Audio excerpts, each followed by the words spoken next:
Hello. I'm not wearing my big gay jumper. Oh, hello.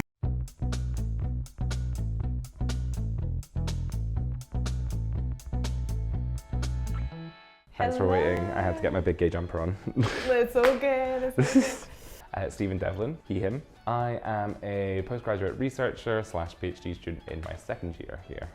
And what are you currently working on? The wobbly bits of proteins and what they do and how they can affect how the protein works. Because proteins are little machines and some parts of them wibble wobble, and why they wibble wobble, what that means. That's Time my to job find out. Yeah, that's my job to figure out.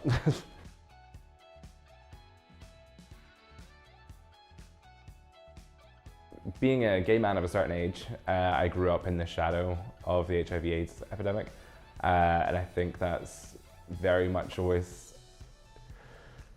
been a part of why I've got into this sort of field of science and research, just because one, it interests me on a fundamental level. I'm interested in what proteins are up to and what they're doing, but then more so, you know, you have that sort of commonality of, you know, people who are living with the virus and you know people who are living with this condition or whatever it might be, and then that sort of is intrinsic to who you are, and you bring that to work with you, and you know, you're doing the work for hopefully the right reasons, but also because it's super cool and you're interested in it, but you know, you want to help your community and do what you can.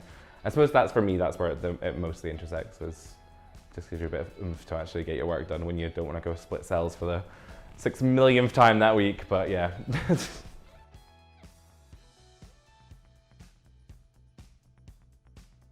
Find community. You'll always be able to find community, but do go out there and look for community. And I mean this both in terms of when you're at work and you're doing your science, and when you're not at work and you're not doing your science. Find community that you can speak to and that you can interact with, because as part of the LGBTQIA+ community, we do have a shared lived experience somewhat. You know, the lived experience of a trans person is different from a gay person, is different from a bisexual person, sure. But there's a commonality between us, that we all are part of this rainbow family.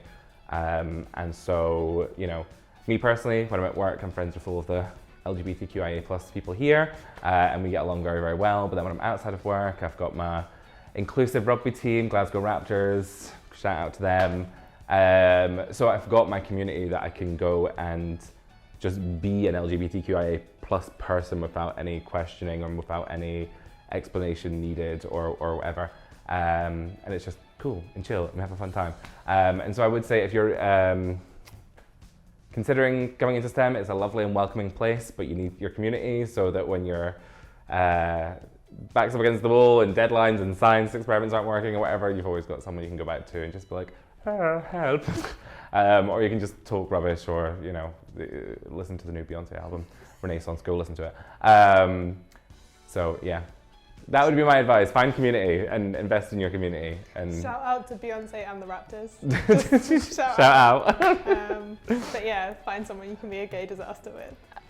10 million %, that's exactly what it is. Be a gay disaster. That is my advice, young queer people. Be a gay disaster.